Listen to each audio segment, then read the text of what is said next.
Bismillahirrahmanirrahim. Assalamualaikum warahmatullahi wabarakatuh.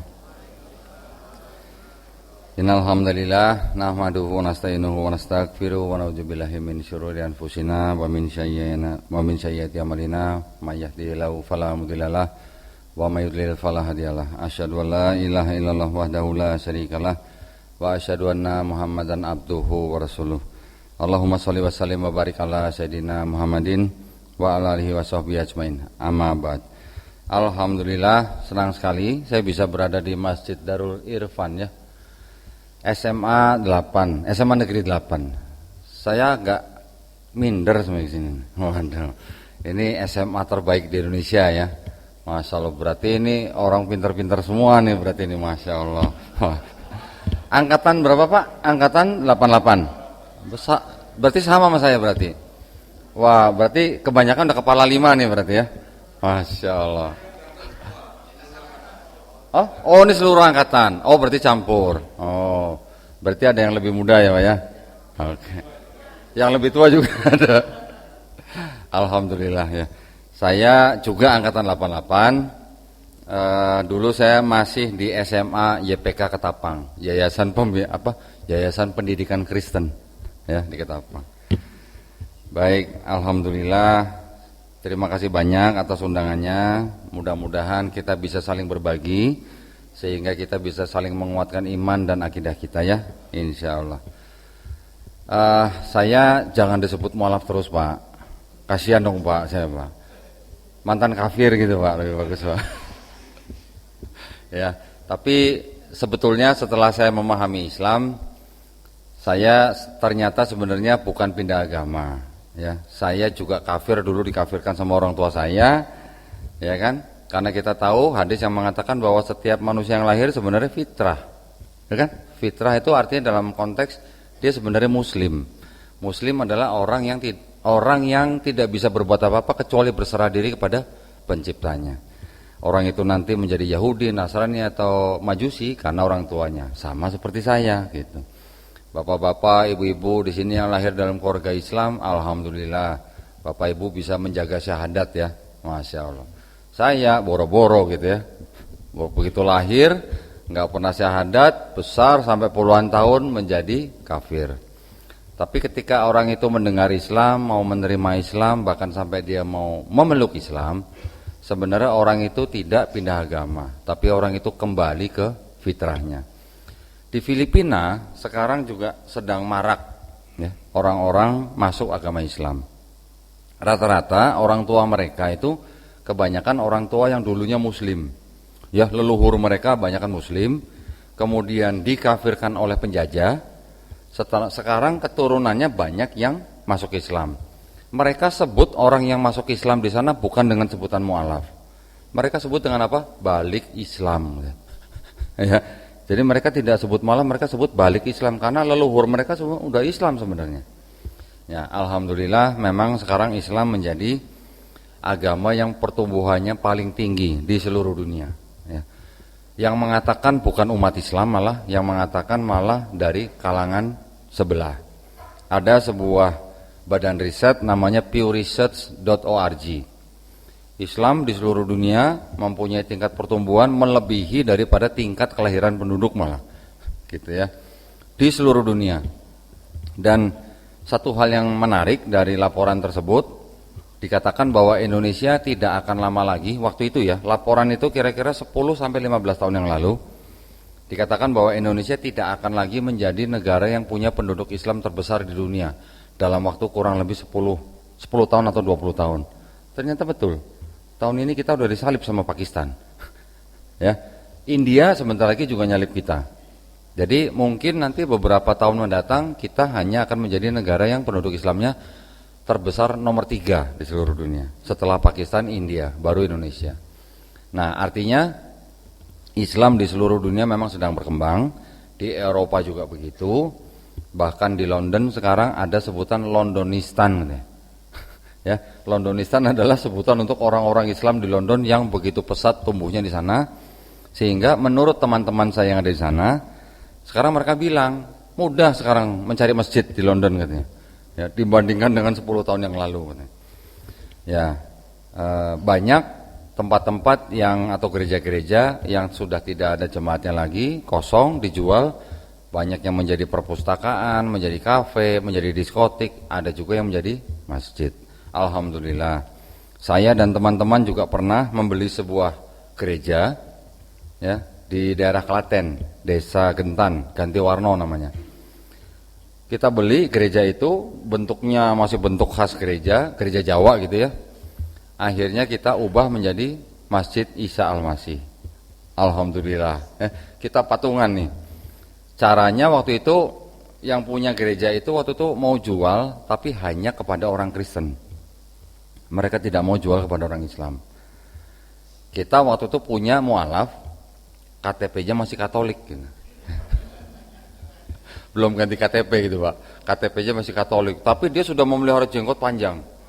Kita bilang, cukur dulu jenggotnya, habisin dulu jenggotnya. Datanglah dia ke calo, lewat calo gitu. Nego itu harga masjidnya cuma kurang lebih 200 juta, 205 juta kalau nggak salah. Tapi komisi untuk calonnya 35 juta. Karena kita kejar supaya kita bisa dapat beli gereja itu gitu ya. Bagaimana caranya? Owner mau melepaskan kepada kita. Sampai terakhir dari 20 calon pembeli, tinggal 5 calon pembeli. Kita sogok terus nih calonnya nih. Sampai akhirnya ketemu dengan ownernya bilang begini. Ini benar ya, mau beli gereja ini tapi untuk rumah Tuhan lagi ya gitu. Benar, utusan kita bilang, iya Pak, kita mau jadikan rumah Tuhan gitu. Lah masjid kan juga rumah Tuhan Pak ya. Udah deal, begitu tanda tangan PPJB, kita langsung ke lokasi gitu. Dari tempat notaris ke lokasi itu lumayan, masih ada kira-kira 10 kilo lah. Pertama kali yang saya cari di gereja itu apa Pak? Salib. Jadi ya, begitu saya masuk gereja yang saya cari salib. Tapi begitu saya masuk, salibnya sudah nggak ada, mimbarnya sudah nggak ada, bangku-bangku juga sudah nggak ada, sudah bersih semua. Wah, agak kecewa saya bilang nih. Cuman kelihatan gedungnya aja seperti gereja, tapi nggak ada salibnya gitu ya. Jadi nggak ada yang bisa kita dokumentasikan gitu. Pas saya keluar dari masjid itu mau ke seberang mau ngopi gitu, waktu lagi ngopi, loh masih ada salib di atas gereja kecil gitu, ya di bawah atap gitu kecil.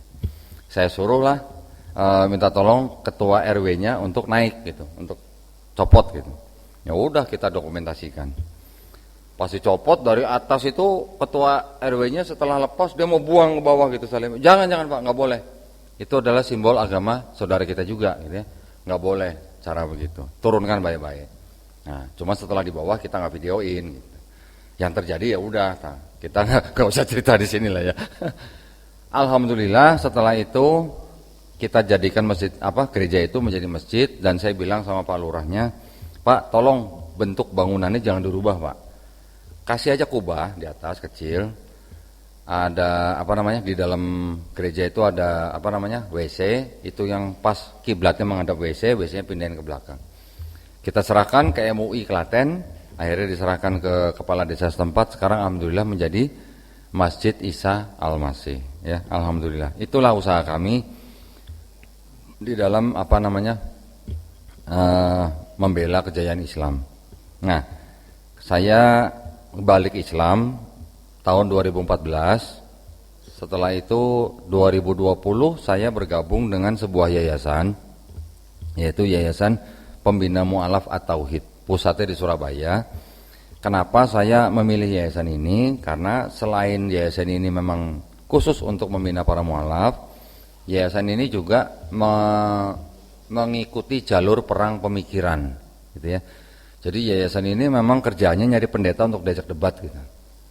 Kita memang sengaja mencari pemuka-pemuka agama mereka untuk kita ajak dialog, debat, tapi dengan tujuan edukasi. Nah, alhamdulillah waktu saya bergabung dengan yayasan tersebut, saya sudah terbiasa menerjemahkan video-video debat yang ada di Inggris gitu. Makanya saya punya banyak teman di sana gitu. Karena saya terjemahkan videonya gitu ya.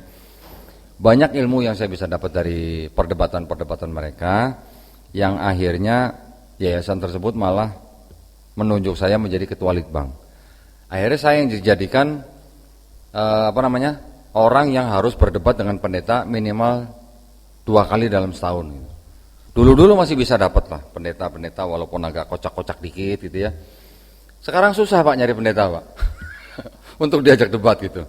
Karena pada waktu kita memang meriset, saya dan teman-teman di yayasan itu tidak mau hanya berdasarkan lisan.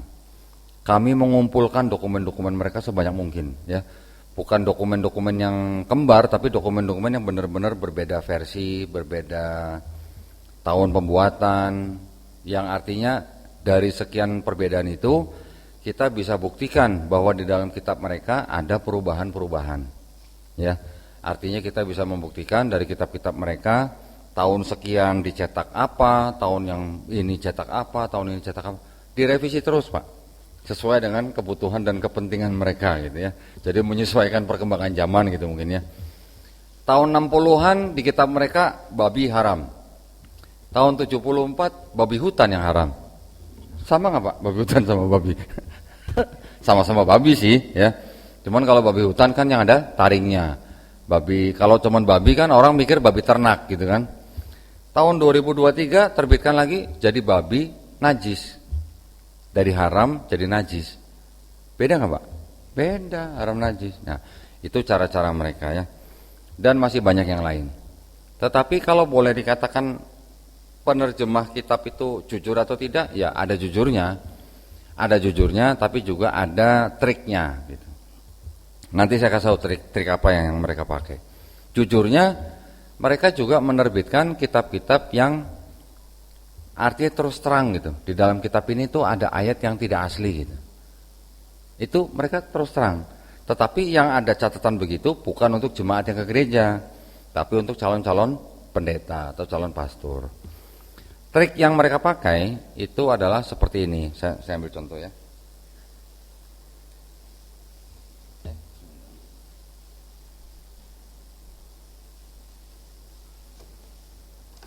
Nah, ini saya memegang sebuah kitab mereka.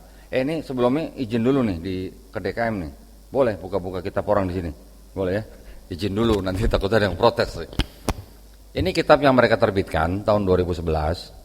Di sini tulisannya Kitab Suci apa nih Pak? Injil. Nah, Kitab Suci Injil. Di sini juga menggunakan nama daripada Tuhan mereka dengan nama Isa Al-Masih. Ya. Nanti di sini juga ada kata-kata apa? Insya Allah. Nanti menggunakan kata Allah. Tulisannya Allah ya Pak ya. Saya bacanya Allah kalau di sini Pak. Soalnya di sini nggak ada tasdidnya Pak. Kenapa mereka menggunakan kata Allah? Apakah betul penggunaan kata Allah itu sama dengan yang kita pakai di dalam Islam? Nah, di sini juga pakai kata Tuhan, pakai kata Allah. Kalau kita pelajari dalam Kamus Besar Bahasa Indonesia, kata Tuhan itu definisinya adalah sesuatu yang diyakini, dipuja dan disembah, yaitu yang maha perkasa, maha kuasa dan sebagainya. Kata tulisannya ALLAH, Allah, atau kita baca Allah di dalam Kamus Besar Bahasa Indonesia, itu artinya nama Tuhan di dalam bahasa Arab. Itu standar dalam Kamus Besar Bahasa Indonesia. Tapi kata Allah yang mereka pakai di dalam kitab mereka, ini bukan sebagai nama Tuhan, tetapi tidak ada bedanya dengan kata Tuhan. Artinya kata Allah di sini itu hanya sebagai sebutan gitu. Nanti ada kalimat begini, jangan ada Allah-Allah lain di hadapanku. Berarti kata Allah menjadi sebutan, bukan sebagai nama.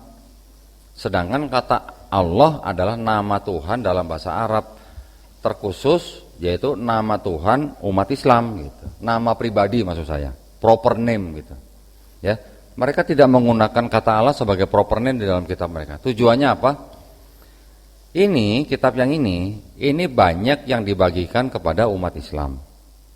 Ya, terutama di daerah-daerah Jawa nih. Nanti ada lagi yang begini nih.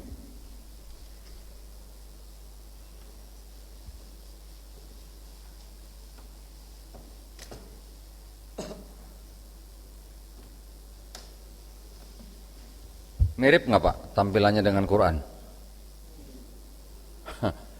Mirip nggak Pak? Tapi tulisannya apa?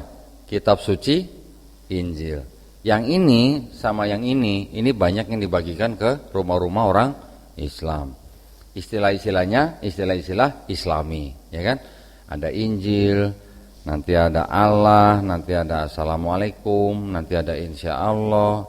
Bahkan di Bible saya yang lebih tua, terbitan tahun 1916, masih ada kata Assalamualaikum, ada kata masjid, ada kata Ka'bah. Kok bisa Ka'bah gitu? Apa urusannya gitu ya orang Kristen sama Ka'bah? Ternyata kata Ka'bah yang dipakai dalam kitab yang lama itu adalah merujuk kepada Baitul Maqdis, ya, di Yerusalem. Nah, itu baru salah satu cara mereka untuk mendekati orang Islam supaya menarik orang Islam untuk masuk agama mereka. Baru salah satu cara. Ya. Tadi pagi ngobrol sama bapak-bapak di sini diberi ini. Ya, bapak itu mengambil buku ini dari mesin ATM ya, Pak? ATM mandiri. Rajin banget gitu mereka mencetak hal-hal seperti ini, ditaruh di tempat-tempat umum yang mana ketika nanti diharapkan orang Islam baca, terpengaruh, menghubungi. Nah, tujuannya itu, Pak ya. Sudah jelas. Saya sudah hafal dengan apa yang ditulis di sini. Ali Imran 55, nanti ada Ali Imran 45, nanti ada hadis-hadis yang disalahartikan sama mereka. Saya sudah sering bahas begini. Nah, kenapa kita membahas begini? Kenapa yayasan kami concern dengan masalah seperti ini? Karena kita tahu sendiri ya, bahwa yang namanya upaya kristenisasi memang masih ada dan tidak akan pernah berhenti. Yang perlu kita lakukan adalah mencegah ya, sebelum segala sesuatunya datang kepada kita secara tiba-tiba gitu. Nanti kita tiba-tiba kaget, saudara kita ada yang murtad, atau bahkan anak kita sendiri yang murtad, atau bahkan pasangan suami istri kita ada yang murtad. Saya hampir setiap hari menerima tamu, baik dari kalangan Kristen maupun dari kalangan Islam. Yang Islam biasanya datang ke saya bawa bawa suami atau istrinya, atau bawa anaknya yang mau murtad ataupun yang sudah murtad. Banyak, Pak. Ya. Banyak juga keluarga Islam kita yang mengirimkan anaknya sekolah ke sekolah Kristen atau sekolah ke luar negeri dengan harapan mereka anaknya mendapat pendidikan yang baik, pulang-pulang udah murtad. Ya. Jadi hati-hati menyekolahkan anak ke luar negeri, apalagi negara-negara tertentu, beresiko anak bapak ibu bisa murtad. Karena saya sudah melihat sendiri contohnya. Ya. Di sana pergaulan bebas, informasi bebas, kebebasan berpendapat juga di sana dijamin. Jadi hal-hal seperti itu buat mereka mudah gitu untuk menjaring orang. Bahkan ada seorang perempuan muda kuliah di sana di Perancis, akhirnya terjerat dengan sebuah organisasi Kristen yang cukup rahasia, sangat aktif di organisasi itu. Bahkan ketika orang tuanya nyusul ke Perancis untuk nemuin aja, sama anak itu ditinggal di hotel. Anak itu malah ngikut kegiatan organisasi itu gitu.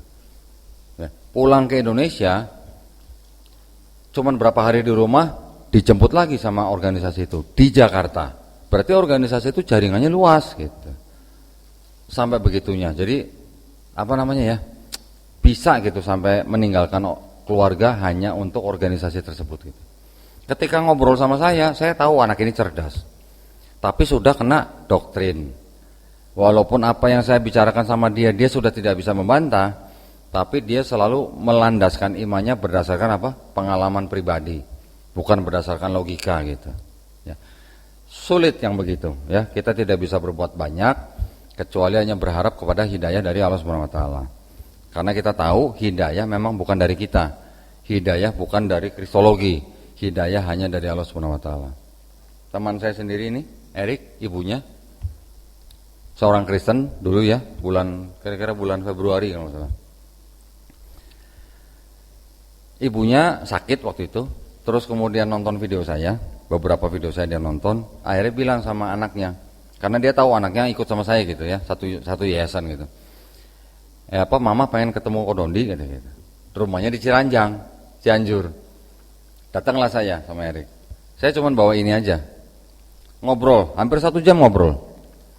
Akhirnya saya bacakan ayat ini itu. Dalam waktu 1 jam, ibu itu sudah mengakui bahwa Yesus itu bukan Tuhan gitu. Ya. Tapi ketika saya tanya, ayo tante kalau mau masuk Islam saya bantu. Jawabnya apa? Nanti dulu ya. Loh kok nanti dulu? Kalau saya masuk Islam, nanti saudara-saudara saya begini gitu. Maksudnya pada ngoceh gitu ya. Jadi dia lebih takut saudaranya dengan iman dia gitu ya. Terus itu hari Jumat saya ngobrol sama mamanya Erik. Hari Selasa saya sedang di Majalengka, dikabarin sama Erik, ibunya meninggal dunia, belum bersyahadat. Itulah buktinya hidayah dari Allah Subhanahu wa taala. Ya. Tetapi alhamdulillah 1 bulan setelah mamanya Erik meninggal, papanya Erik yang datang ke Jakarta untuk bersyahadat. Alhamdulillah ya. Jadi itulah yang memang kami lakukan di dalam Yayasan Pembina Mu'allafat Tauhid ini dengan melakukan kajian-kajian kristologi ini dan termasuk dakwah, termasuk debat. Tujuannya tidak lain tidak bukan adalah untuk membentengi akidah umat Islam dari upaya-upaya pendangkalan akidah dan upaya-upaya pemurtatan. Upaya pemurtatan itu tidak hanya lewat yang seperti ini ya. Ini hanya salah satu dari cara mereka. Mereka banyak juga melakukan di sekolah-sekolah, banyak juga di rumah sakit. Nanti mereka juga banyak memasukkan orang-orang kalangan mereka di mana? Militer, ya, pemerintahan. Bahkan saya punya laporannya di beberapa daerah di Indonesia, jumlah pegawai negeri sipil di kantor-kantor pemerintahan berdasarkan agama itu saya dapat laporan dari Dewan Dakwah. Sengaja mereka banyak memasukkan di situ.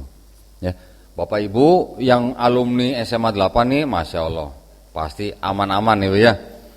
Tetapi banyak nggak keluarga kita, orang tua kita zaman dulu yang mengirimkan anak-anaknya ke sekolah Kristen atau Katolik? Hah? Banyak. Kenapa Pak? Loh, disiplin gitu ya. Tetapi ada resikonya nggak Bu kalau mengirimkan anak-anak ke sekolah Kristen? Ada, nggak sedikit yang akhirnya jadi masuk Kristen ya. Walaupun mungkin ada pelajaran yang dipisah, ada yang digabung ya, tetap harus ikut pelajaran agama mereka mau nggak mau gitu. Jadi orang tua hanya bisa mengawasi anaknya di rumah, tetapi ketika di sekolah kan itu urusan guru, ya kan? Belum lama juga ada seorang ibu-ibu datang ke tempat saya, dia tunanetra dari lahir. Orang tuanya mungkin dari kecil tidak bisa membiayai sekolah dia. Akhirnya orang tuanya menyerahkan dia ke sebuah sekolah luar biasa. Ya, sekolah luar biasa yang punya yayasan Kristen. Masuk SLB umur 9 tahun, keluar dari situ umur 20 tahun sudah jadi Kristen. Nah, cuman alhamdulillah ketika dia menikah, dapat suami muslim, alhamdulillah dia kembali ke Islam. Hal-hal seperti itu mungkin tidak kelihatan ya buat kita ya. Tetapi resikonya tinggi. Belum lagi nanti di rumah sakit. Nah, di rumah sakit pasien-pasien ya. Ini di rumah sakit Kristen maksud saya. Pasien-pasien yang mungkin sudah sakaratul maut itu nggak boleh ditungguin sama keluarganya, suruh keluar.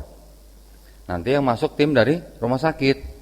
Simsalabim tiba-tiba pasiennya bisa jadi Kristen. Banyak yang begitu, Pak. Bahkan belum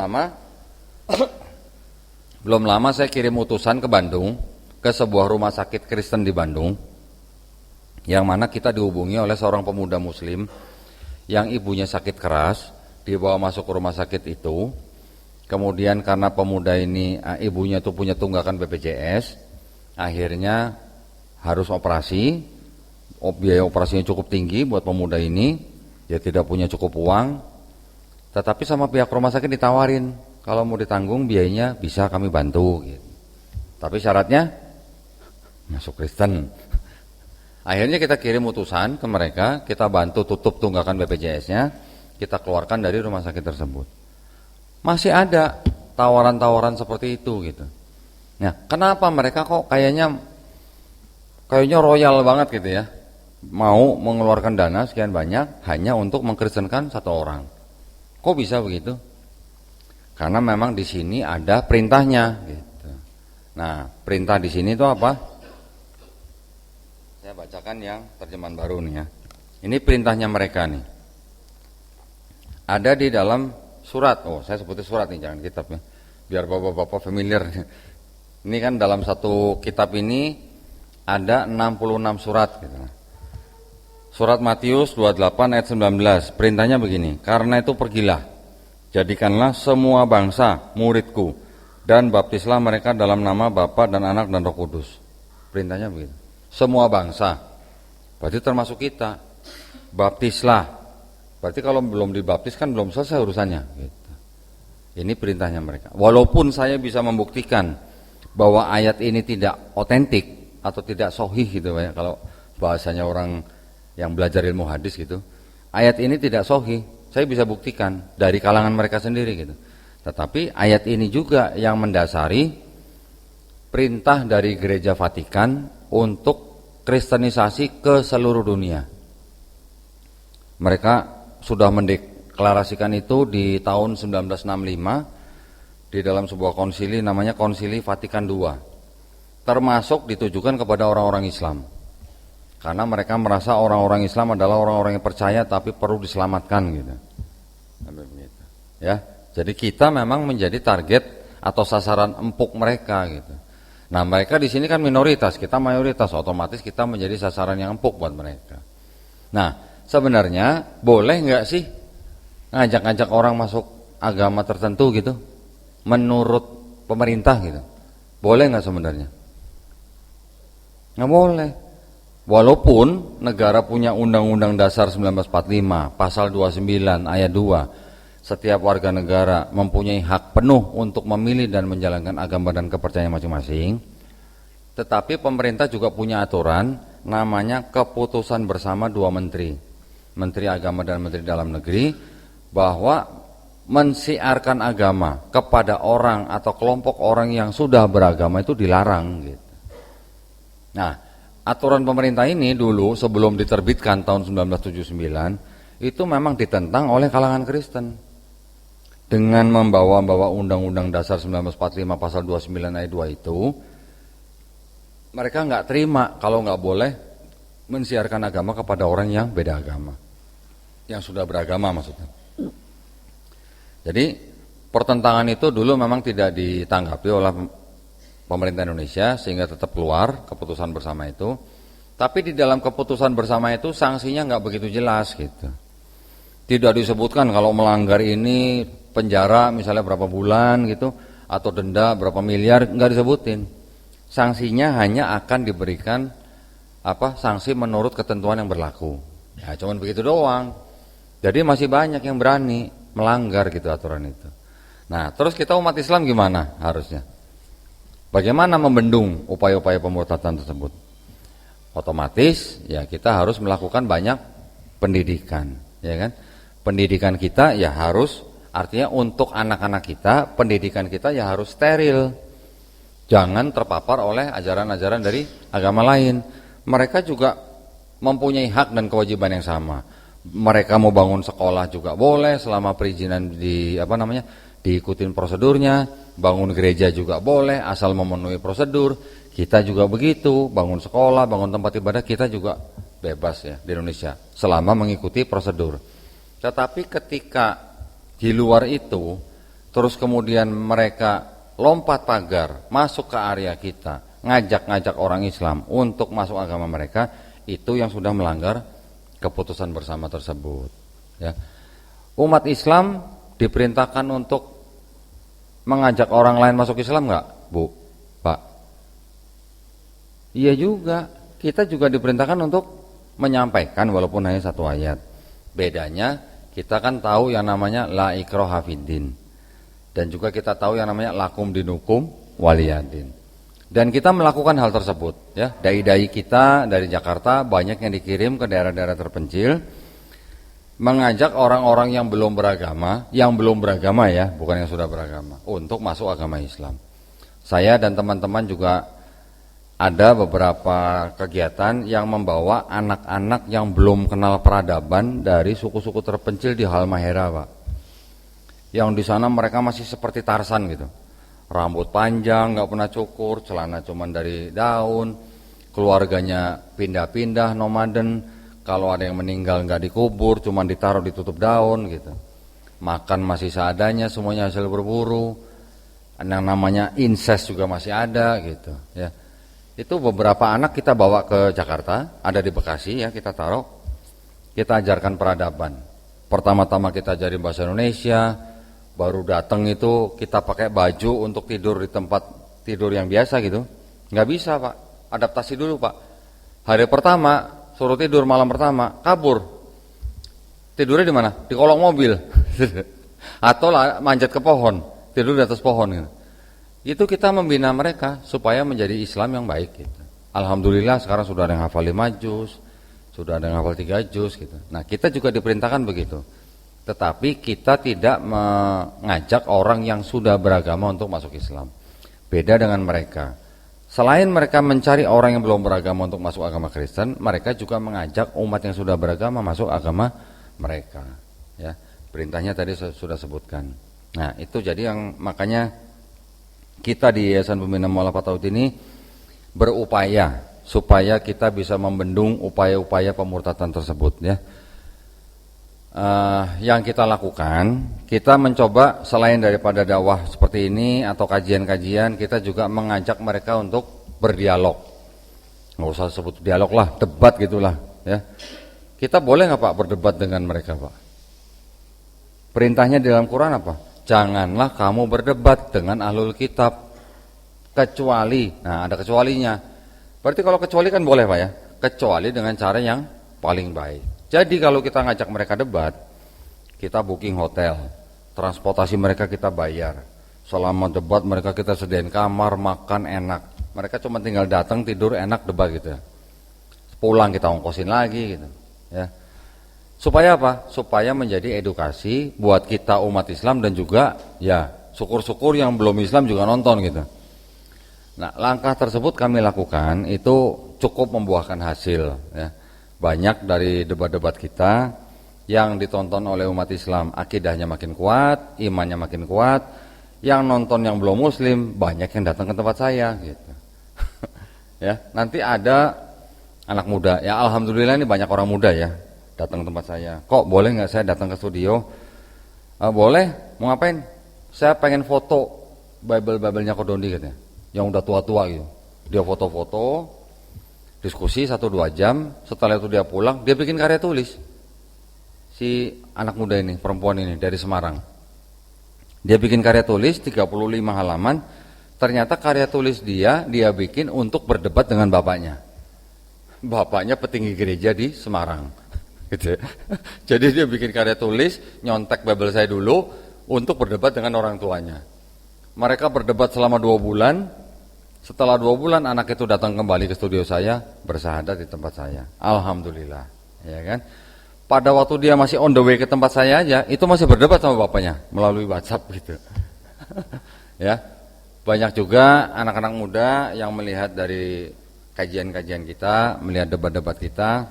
Bahkan kemarin lucu ada seorang pemuda Chinese ya, sedang mabok nih, sedang minum minuman keras nih. Nonton video debat saya gitu. Penasaran, dia mikir, dia tonton lagi 1-2 video sampai 1 minggu, akhirnya dia bersyahadat. Alhamdulillah, ya kan?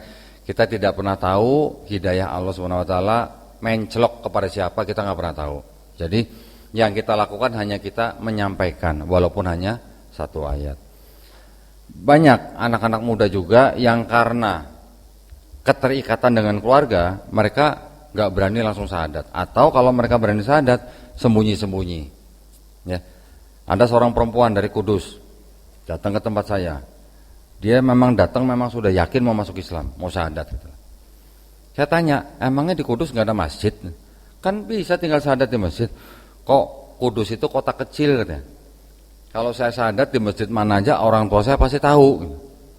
Mau ngomong apa gitu. Nggak bisa ya. Ada lagi nanti anak muda dari Sumatera Utara yang dari Medan. Baru lulus SMA. Baru lulus SMA nih, keluar rumah sudah bawa tas ransel. Isinya baju. Ke tempat saya, kok saya mau masuk Islam. Oh ya alhamdulillah, alasannya gini-gini. Udah, tapi saya sudah harus keluar dari rumah. Gimana solusinya? Oh sudah. Hubungin orang tua dulu, biar saya ngomong sama orang tua kamu dulu gitu. Ya, supaya orang tua kamu tahu kamu kemana dan di mana dan akan ngapain gitu. Akhirnya saya ngomong sama bapaknya bahwa anak dia mau masuk Islam, tidak ada paksaan dari kami, ya. itu dijamin oleh negara, dan akan kami taruh di dalam rumah Quran kami gitu. Masuk ke rumah Quran kita. Alhamdulillah sekarang sudah kurang lebih hampir 2 tahun lah. Sudah 5 juz.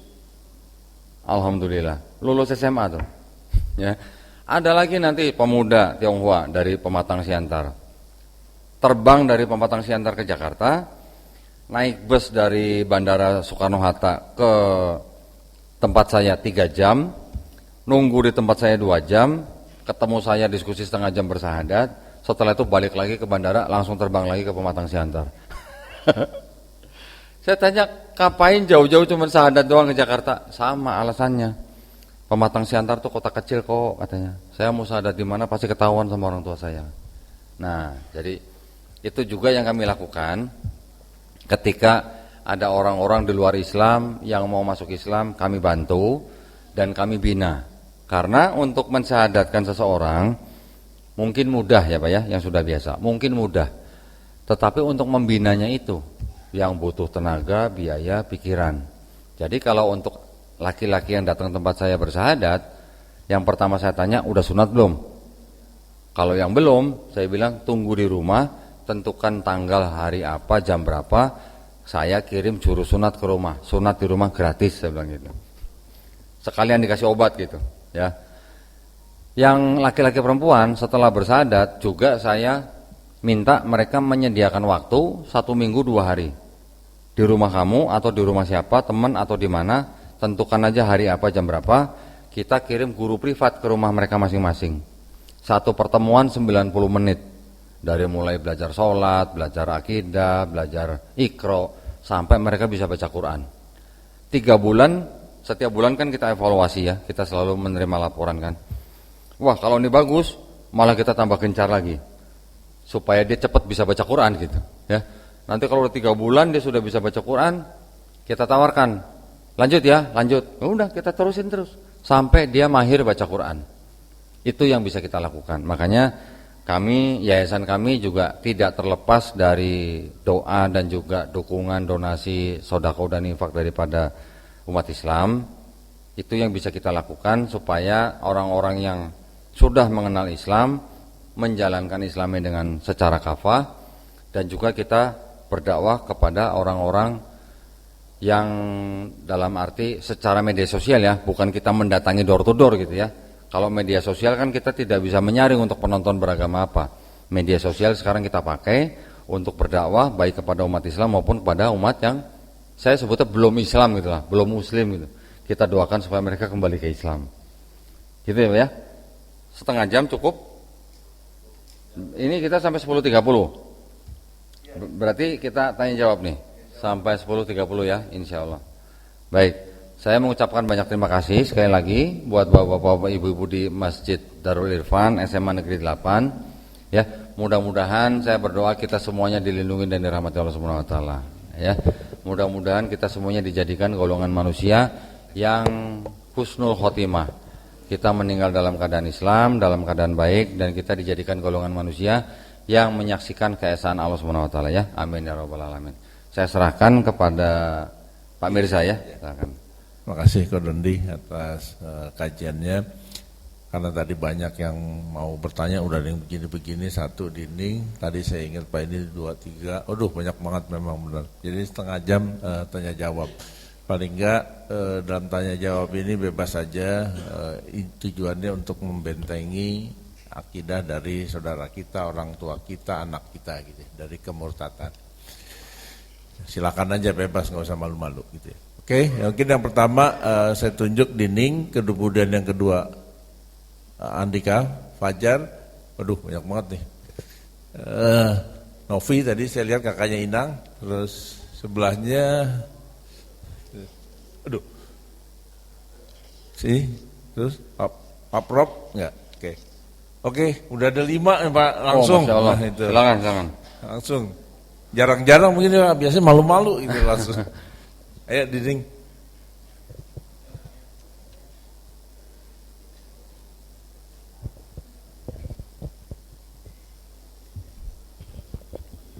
Assalamualaikum warahmatullahi wabarakatuh. Waalaikumsalam warahmatullahi wabarakatuh. Terima kasih atas kesempatannya. Terima kasih Koh Dondi sudah memberikan tausiahnya pagi ini.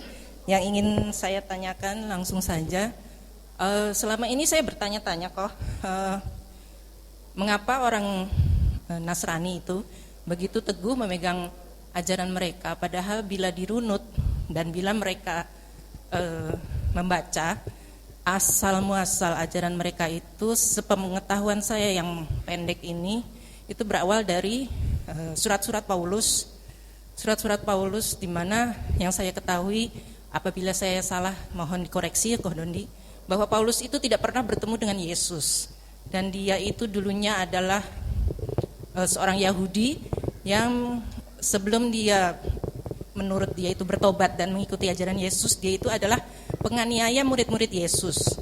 Dan pada saat dia sudah membuat surat-surat Paulus, surat-surat yang akhirnya dimasukkan ke dalam ajaran Perjanjian Baru, itu pun dia sempat bertikai dengan salah satu rasul mereka, yaitu Petrus, di mana Petrus itu memegang teguh ajaran Taurat, sedangkan Paulus itu tidak percaya dengan Taurat.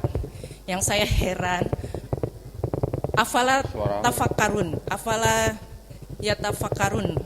kalau ingat saya ya, kalau tidak salah, mengapakah kamu tidak berpikir begitu? Maksudnya itu kan fondasi begitu kok. Untuk orang awam di luar mereka tuh saya heran begitu, kenapa dalam ajaran mereka itu hal yang dasar seperti itu begitu kontradiksi di awal ajaran mereka, tapi itu bisa berkembang luas dan tetap dipegang teguh oleh mereka tanpa mereka bertanya-tanya mengapa dulu rasul kita dua orang itu, Petrus dan Paulus, berselisih masalah prinsip antara Taurat, dan ibaratnya Paulus itu yang lebih liberal, tidak mau memegang teguh ajaran Taurat. Mengapa? Lalu mana yang harus kita ikuti, Paulus kah, Petrus kah? Itu yang saya kepo aja kok gitu. Baik. Mohon maaf sebelumnya. Baik, terima baik. kasih banyak. Assalamualaikum warahmatullahi wabarakatuh. Baik, alhamdulillah. Ini jawabannya bisa 2 jam lagi gimana Bu? Gak apa-apa. Pertemuan berikutnya ya. Langsung aja ke Doni satu-satu, takut lupa ntar. Baik. Jadi gini Bu, apa yang Ibu katakan itu memang benar ya Bu ya. Tapi ada beberapa yang ingin saya koreksi Bu ya. Paulus bukan tidak percaya Taurat. Dia mengaku sebagai pelaku Taurat ya. Bahkan dia mengaku dia mengikuti Taurat tanpa cacat gitu. Nah, yang dia pertentangkan dengan murid Yesus yang lain, yang Petrus itu sebenarnya hanya beda audiens Bu, beda umat gitulah. Petrus mengatakan dalam konteks untuk orang-orang Yahudi, ya. Yang dikatakan Paulus ini adalah untuk orang-orang non Yahudi, ya. Non Yahudi ini adalah orang-orang di luar orang bangsa Israel, termasuk orang-orang Romawi juga gitu. Nah, jadi Paulus itu memang mengajarkannya, ajaran Paulus itu memang dikhususkan untuk orang-orang yang non-Yahudi Bu, bukan untuk orang Yahudi. Jadi untuk orang Yahudi, Paulus bilang kalian harus tetap hidup di bawah hukum Taurat. Untuk orang yang non-Yahudi, kalian tidak harus hidup di bawah hukum Taurat. Karena apa? Nah, disinilah ide barunya Paulus, gagasan baru dari Paulus, yang mana Paulus mengatakan bahwa Yesus yang mati di atas kayu salib itu sudah mati untuk menebus dosa kalian. Karena sudah mati di atas kayu salib, maka hukum Tauratnya jadi batal gitu Bu. Padahal di sisi lain kalau kita baca di ayat lain, Yesus sendiri bilang di Matius 5 ayat 17, jangan kamu menyangka aku datang untuk meniadakan hukum Taurat. Aku datang bukan untuk meniadakan hukum Taurat, tapi untuk menggenapinya. Ya, lebih mudah langit dan bumi hancur dibandingkan satu iota. Iota itu huruf terkecil dalam bahasa Ibrani Bu ya, dihilangkan. Yesus bilang dia tidak membatalkan hukum Taurat, Paulus bilang Yesus mati untuk membatalkan hukum Taurat gitu. Nah, ini yang nggak nyambung gitu Bu ya. Kalau Ibu tanya, kok bisa jadi tambah besar dan mereka tetap memegang teguh gitu Bu? Kalau buat orang-orang Romawi pada zaman itu Bu ya, satu, mereka nggak perlu sunat Bu, ajaran Paulus. Orang Romawi memang kan nggak bersunat gitu. Kedua Bu, babi enak Bu. Ya, babi emang enak. Jadi mereka memang konsumsinya babi gitu. Kalau dikatakan bagaimana mereka bisa berkembang, mungkin kalau kita menilik dari sejarah ya Bu ya, sejarah daripada agama kekristenan, agama kekristenan ini sendiri ketika baru-baru muncul memang banyak dipersekusi. Tetapi ketika orang-orang Kristen yang mengikuti pemikiran Paulus ini akhirnya digandeng oleh pemerintah atau penjajah Romawi, barulah mereka menjadi kelompok Kristen yang berkuasa gitu Bu. Yang berkuasa ini artinya mereka bisa, kalau istilah sekarang apa ya? Kalau kita istilahnya bid'ah gitu ya, membid'ahkan kelompok lain gitu. Kalau mereka istilahnya membidatkan kelompok lain atau menganggap kelompok lain sesat. Makanya kelompok Kristen yang sudah digandeng sama Romawi ini akhirnya mereka bisa membasmi kelompok-kelompok Kristen yang lain seperti apa?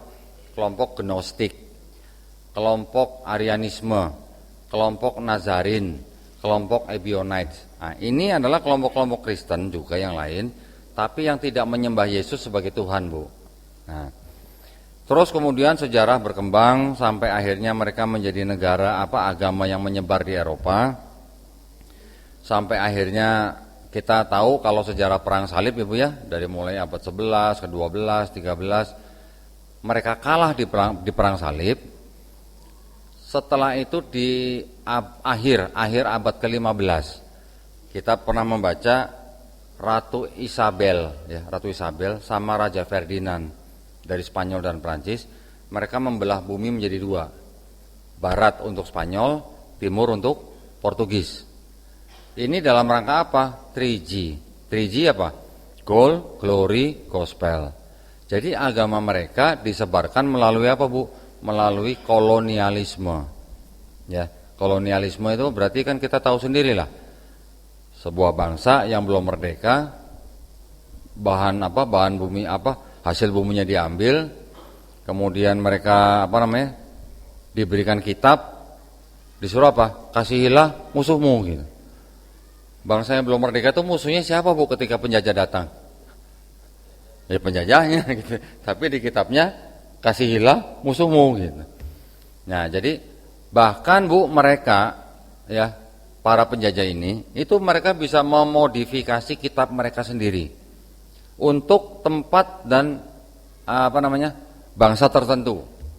Ada sebuah Bible ya, sayang saya nggak bawa karena cukup besar. Bible-nya namanya The Negro Bible.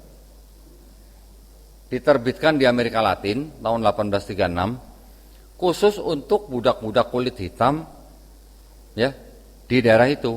Dikasih Bible-nya Bible yang itu, The Negro Bible gitu. Bedanya apa sama Bible yang ini? Nah, bedanya kalau yang di sini misalnya surat Kejadian isinya 50 pasal misalnya Bu. Untuk yang Bible itu isinya dikurangin jadi mungkin tinggal 5 pasal gitu. Nanti kitab Keluaran yang di sini 20 pasal 0 gitu. Banyak yang dibuang. Artinya budak-budak kulit hitam itu tidak boleh baca ayat-ayat yang lain gitu. Dengan cara seperti itu. Jadi kekristenan memang disebarkan selain dengan kolonialisme, mereka juga boleh dikatakan dicekoki dengan cara doktrinisasi Bu gitu. Kalau doktrinisasi itu orang biasanya kan kalau sudah masuk ke dalam otak, bahkan masuk ke dalam di bawah alam bawah sadar mereka, itu kalau sudah tertanam susah Bu.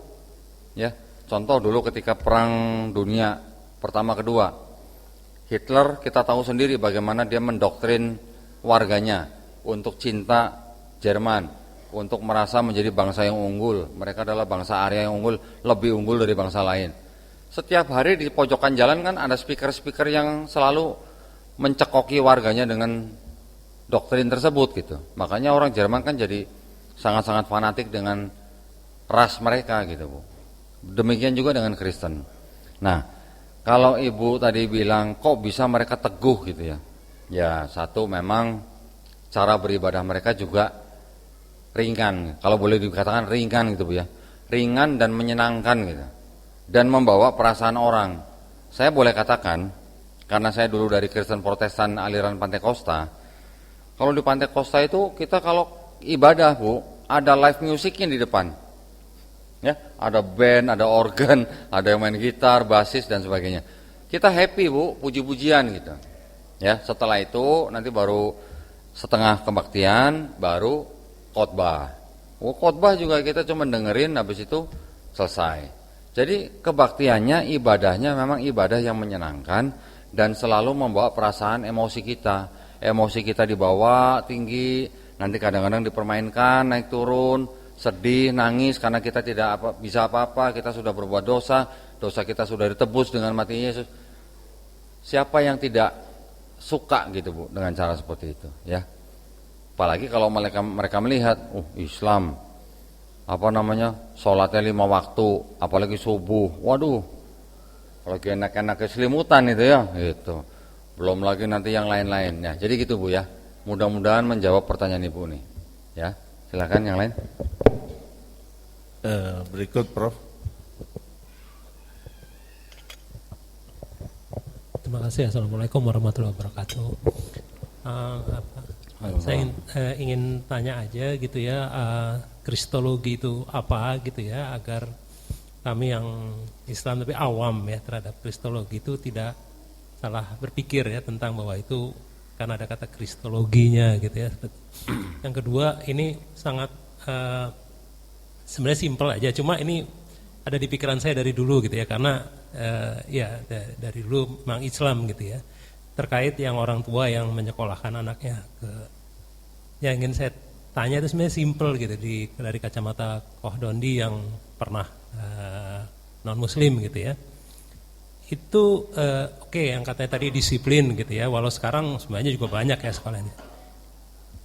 Istilah Latin itu buat yang dari dulu Kristen itu gitu ya, istilah-istilah Latin yang banyak muncul di sekolah asal Kristen itu secara kacamata sains manusia itu, terutama dari yang non muslim itu, apa bunyi dan tulisannya itu keren gitu ya, atau bagaimana gitu ya.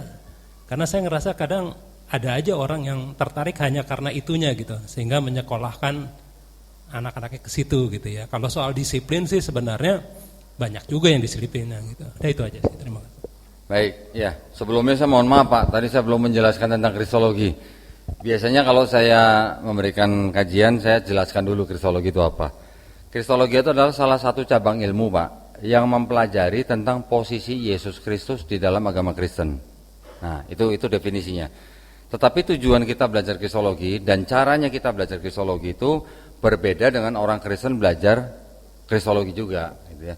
Kalau orang Kristen belajar kristologi dengan iman mereka, kalau saya dan teman-teman di Yayasan Pembina Mualaf itu belajar kristologi dengan akidah Islam Pak.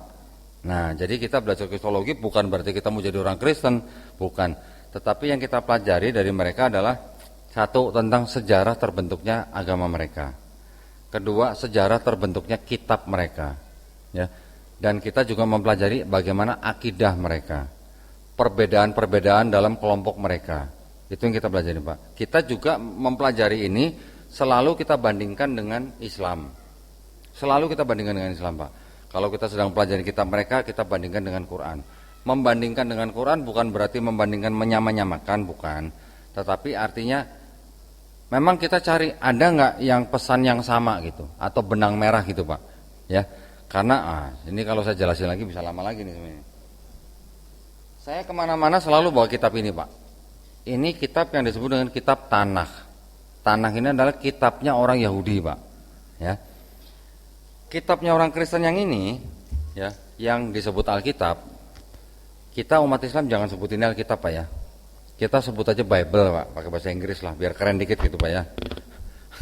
Kalau Alkitab, kenapa jangan? Karena Al-Quran kita nama lainnya juga Alkitab Pak. Makanya kita jangan sebut ini Alkitab. Yang ini kita juga jangan sebut Injil. Ya, walaupun mereka nulis di sini Injil, ini saya kasih tahu, ini bukan Injil yang diterima oleh Nabi Isa alaihissalam yang disebut dalam Quran kita. Ya, jangan sebut ini Injil. Nah, kitabnya orang Kristen yang sudah menjadi bentuk seperti ini terdiri, yang ini kebetulan yang saya pegang ini adalah punya Kristen Protestan. Isinya 66 surat. Yang ini ada indeks warna hitam, ini ada indeks warna merah Pak. Ya. Kalau kita bagi dua begini, yang indeks warna hitam ini kira-kira 75% dari seluruh kitab ini Pak. Yang 75% ini asalnya dari kitab orang Yahudi yang ini Pak.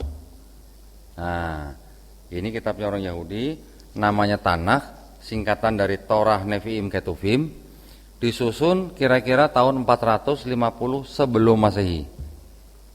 Sebelum Masehi Pak ya. Jadi hampir 5 abad sebelum ada Nabi Isa alaihissalam. Kitab ini ditulis dalam bahasa Ibrani, disusun ketika bangsa Israel sudah keluar dari pembuangan Babel di Babilonia. Ketika itu kan Israel dikuasai oleh Assyria, Babilonia, Persia. Mereka sempat diungsikan ke Babilonia, kembali lagi ke Palestina setelah dikuasai oleh Persia, digantikan oleh Yunani, kemudian Romawi dan sebagainya. Kitab ini dalam bahasa Ibrani diterjemahkan ke dalam bahasa Yunani menjadi kitab ini, Pak. Ini namanya kitab Septuaginta. Ya, dari bahasa Ibrani ke bahasa Yunani. Masalahnya di mana kalau ini diterjemahkan begini? Yang ini setelah diterjemahkan dari bahasa Ibrani, ini beredar terus sampai Nabi Isa datang. Masih beredar ketika Nabi Isa sudah tidak ada di bumi, Pak. Ya. Barulah di abad-abad kedua, ketiga, keempat ini terjemahan Yunani ini diresensi, Pak, sama bapak-bapak gereja awal gitu. Ketika sudah selesai diresensi di abad keempat oleh Origen, Lucian dan Hesisius, terakhir Hesisius di abad keempat, baru kitab ini ditempel dengan kitabnya orang Kristen. Orang Kristen punya kitab sendiri namanya Perjanjian Baru, ditulis kira-kira pertengahan abad pertama sampai abad kedua, Pak. Ini kitabnya yang berasal dari kitab Yahudi. Setelah terjemahannya diresensi di akhir abad 4 barulah ini ditempelin, Pak, begini. Nah, inilah kitabnya orang Kristen yang menjadi bentuk seperti ini gitu. Ya. Setelah ini dalam bahasa Yunani kan diterjemahkan ke bahasa-bahasa lain, Pak. Latin, Jerman, Belanda, Inggris sampai ke bahasa Indonesia ini. Jadi yang ini adalah punya orang Yahudi. Masalahnya di mana sekarang? Masalahnya adalah perspektif, Pak. Ini masalah tafsir ya, Pak, ya, perspektif. Kalau Quran yang berhak menafsirkan siapa, Pak? Ulama Islam. Betul kan? Kalau Quran ditafsirkan oleh orang yang bukan Islam, boleh nggak, Pak? Ya, nggak boleh. Nah, sekarang kalau kitabnya orang Yahudi, yang berhak menafsirkan siapa? Ya ulamanya Yahudi atau rabi-rabi Yahudi gitu kan. Tetapi ketika yang sudah jadi terjemahan bahasa Yunani ini ditafsirkan ulang, terjemahannya diubah-ubah oleh bapak-bapak gereja, artinya orang Kristen sudah menafsirkan kitabnya orang Yahudi ini dengan kacamata Kristen. Jadi akhirnya di dalam kitabnya orang Yahudi ini, yang mana di dalam sini menurut orang Yahudi yang punya otoritas dengan kitab ini, mereka bilang tidak ada urusan dengan Yesus Kristus dalam kitab ini. Tapi ketika sudah diterjemahkan, sudah diresensi, kitab ini jadi seolah-olah berbicara tentang Yesus di kitabnya orang Kristen yang ini. Gitu. Makanya ini dijadikan satu supaya menjadi bukti bahwa Yesus yang diceritakan di sini sudah diramalkan di sini gitu. Itu yang dilakukan oleh kekristenan, Pak. Ya, dengan kitab ini makanya mereka jadikan satu dalam satu kitab. Ini menjadi bukti bahwa seolah-olah Yesus sudah istilahnya dinubuatkan. Gitu. Padahal kalau kita baca daripada tulisan-tulisan di Perjanjian Baru ini, penulis-penulis Perjanjian Baru ini itu mengutip ayat dari sini, Pak. Mengutip-ngutip ayat dari sini, itu nggak banyak, paling kurang lebih hanya 1000 ayat, Pak. 1000 ayat dikutip dari sini. Gitu. Jadi kalau mereka bilang ini ditulis atas inspirasi Roh Kudus, yang benar ini atas inspirasi Roh Kudus atau atas inspirasi ini gitu. Karena mengutip 1000 ayat gitu ya. Nah, 1000 ayat kan sebenarnya gimana ya? Jadi seolah-olah apa yang terjemahannya sudah diubah di sini ditulis ulang di sini gitu, Pak. Jadi seolah-olah oh ini adalah penggenapan dari ramalan yang di sini. Gitu. Itu yang terjadi ya.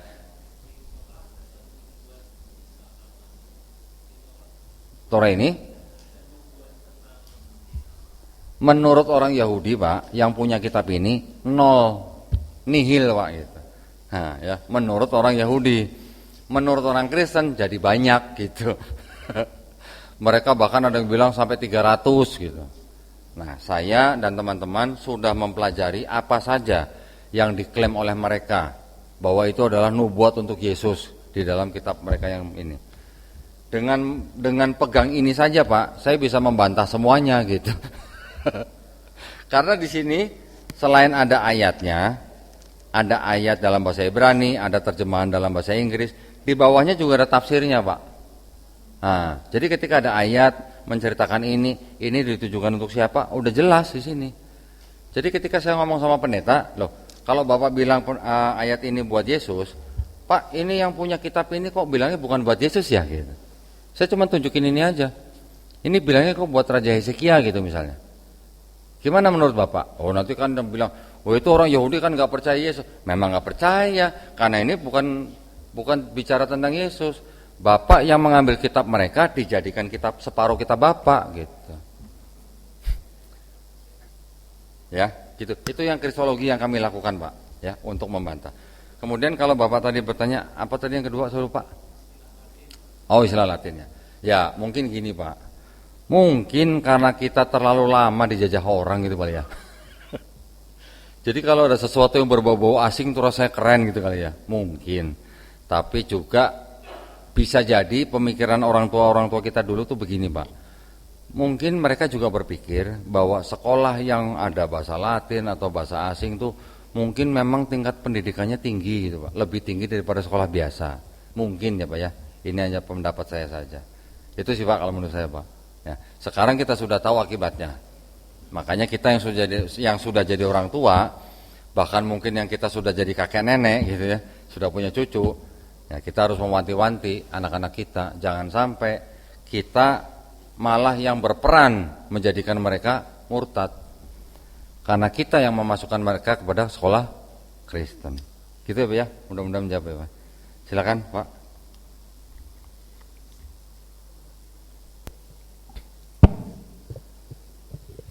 Nomor 3, Mbak Novi. Yofi ya, salah, mohon maaf.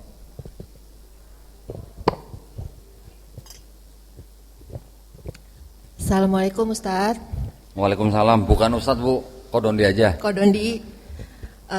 Sebenarnya pertanyaan saya nggak terlalu jauh dari ibu yang tadi. Saya pernah belajar Kodondi, katanya ayah dari semua nabi itu sama, cuma ibunya yang berbeda. Maksudnya agama semua nabi itu sama, yaitu Islam, cuma syariatnya yang beda. Nah, yang mau saya tanyakan, di kitab-kitab sebelum Al-Quran ada nggak ditunjuk gitu, Kodondi, kalau di dalam itu kalau Nabi Isa itu agamanya Islam, Nabi Musa agamanya Islam gitu, Kodondi.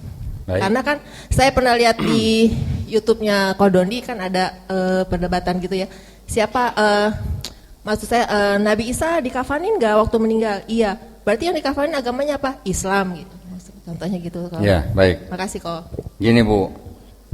Sebelum saya jelaskan ke Ibu ya mengenai itu ya, saya ingin kita semuanya sama-sama sepaham bahwa di Quran kita sering membaca ada yang namanya kitab Taurat, Zabur, Injil, gitu ya.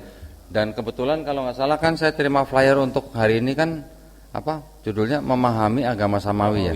Nah itu sebenarnya kita malah belum sentuh gitu ya. Pertama-tama saya ingin membahas tentang kitab-kitab yang disebut dengan kitab-kitab Taurat, Zabur, Injil di dalam Quran. Apakah itu kitabnya orang Yahudi yang ini atau kitabnya orang Kristen yang ini? Itu yang harus kita pahami dulu, Bu. Ya. Saya dan teman-teman, saya sudah mempelajari kapan kitab ini ditulis, siapa yang menulis, di mana ditulis, ya.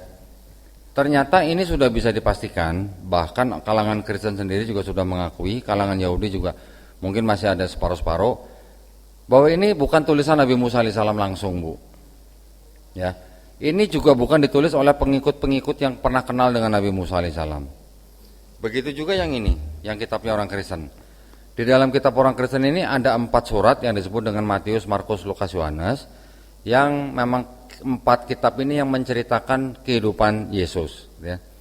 Kalangan Kristen sendiri, kalangan sarjana-sarjana Kristen sudah memastikan, hampir semuanya lah memastikan bahwa yang menulis kisah-kisah tentang Yesus itu bukan saksi mata langsung, bukan juga orang yang mengenal saksi mata langsung.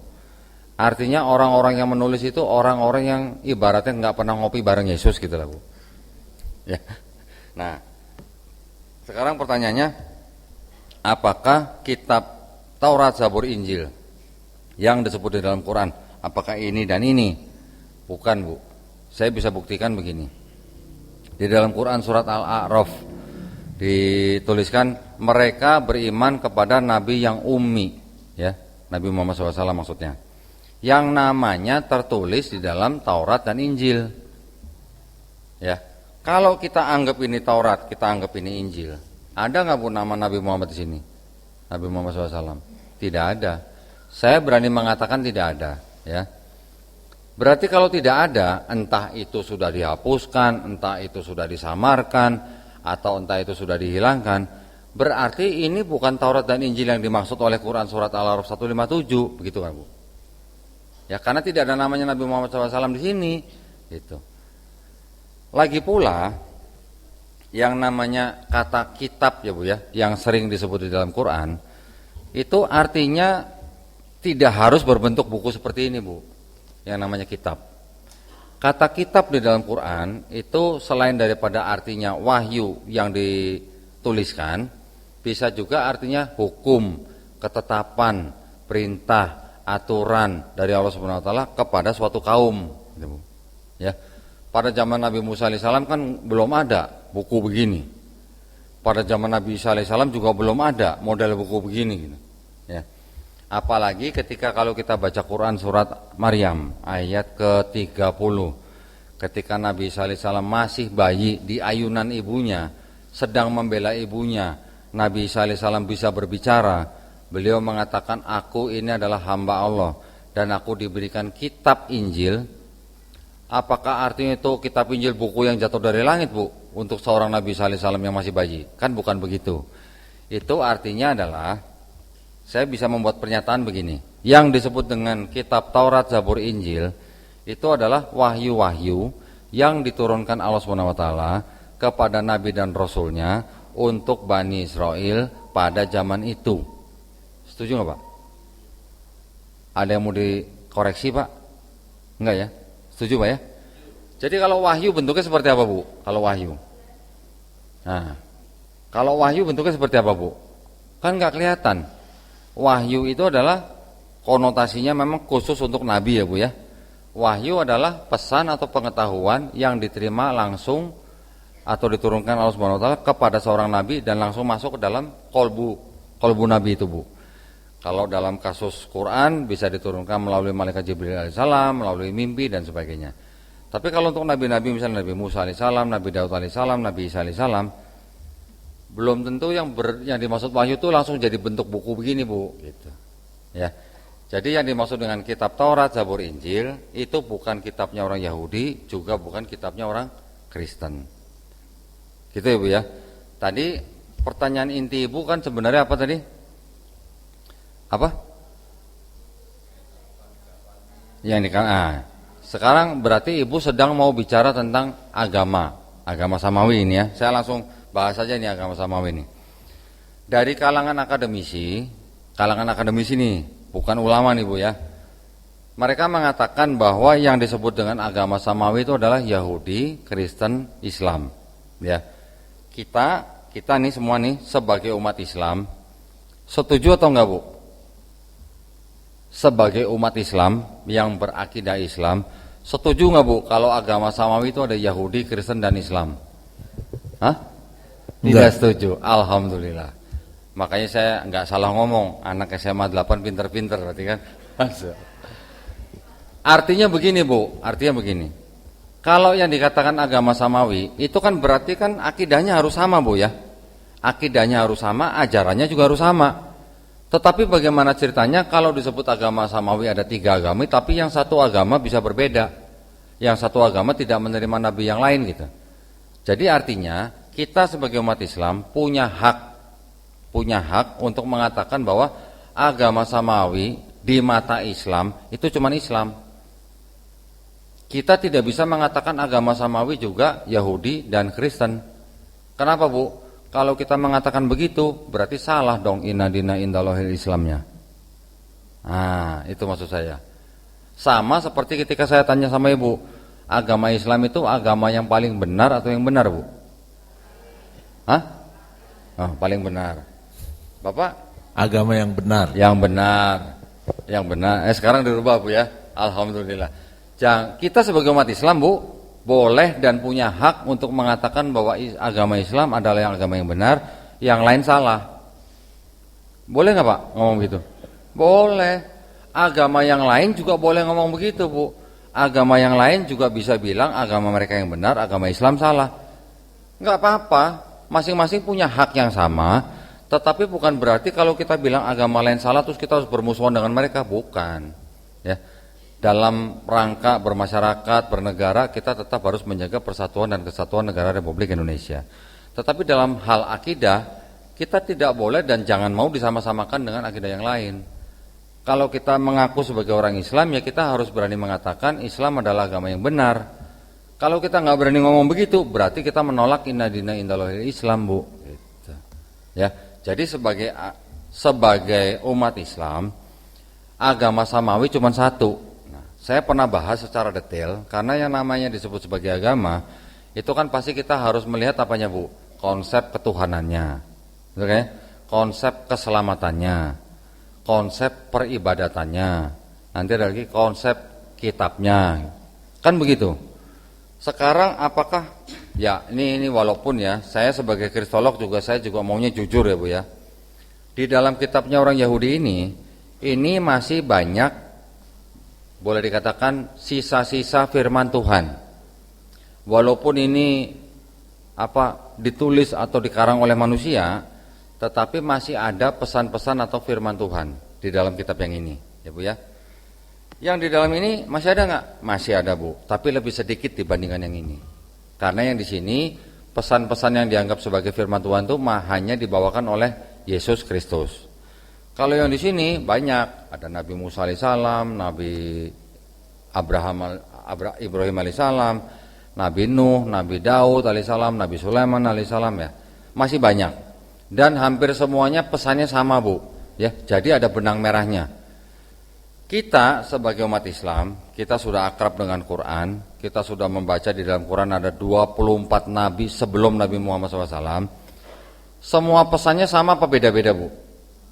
Sama. Kalau kita rangkai satu kalimat, pesan semua nabi-nabi itu apa? La ilaha illallah. Kan sama Bu. Begitu juga yang di sini. Ini juga masih sama pesannya. Tetapi ketika ke sini pesannya udah beda. Saya kasih contoh begini Bu ya, kasus nih Bu ya. Di dalam kitabnya orang Yahudi, konsep ketuhanannya bagaimana? Mereka mengatakan begini, di Ulangan 6 ayat 4. Shema Israel, Adonai Eloheinu, Adonai Ehad. Ya, artinya, dengarlah hai bangsa Israel, Tuhan Allah kita, Tuhan itu Esa. Ada kata Ehad. Kita sering baca, bahkan mungkin tiap hari kita baca, bahkan mungkin setiap sholat kita baca, Kul huwallahu ahad. Jadi ada ahad bahasa Arab, ehad bahasa Ibrani, artinya sama, Esa. Ya. Kemudian di ayat yang lain dikatakan di Bilangan 23:19, Tuhan itu bukan manusia, Tuhan itu bukan anak manusia. Ya. Kita sering baca juga di surat yang sama, lam yalid walam yulad. Tidak diperanakan, tidak memperanakan. Nanti di Keluaran 9 ayat 14 dikatakan tidak ada sesuatu apapun yang serupa dengan aku, dengan Tuhan di bumi. Sama dengan mungkin yang kita baca, walam yakullahu kufuwan ahad. Nanti disebutkan lagi di ayat lain di Keluaran 33:20, tidak ada manusia yang dapat memandangku dan tetap hidup. Disebutkan lagi di dalam 1 Raja-Raja 8:27, langit yang menguasai segala langit tidak dapat memuat Tuhan gitu. Ayub 9:32, Hosea 11 ayat 9, 1 Samuel 15:29 dikatakan Tuhan itu bukan manusia gitu. Maliaki 3 ayat 6 dikatakan Tuhan itu tidak berubah gitu. Tetapi ketika masuk ke agamanya yang ini, yang Kristen, Tuhan yang bukan manusia, Tuhan yang tidak bisa berubah itu tiba-tiba bisa jadi Yesus gitu. Nah itu dari mana gitu? Idenya dari mana gitu, ya. Apakah itu ide dari nabi-nabi sebelumnya? Tidak ada.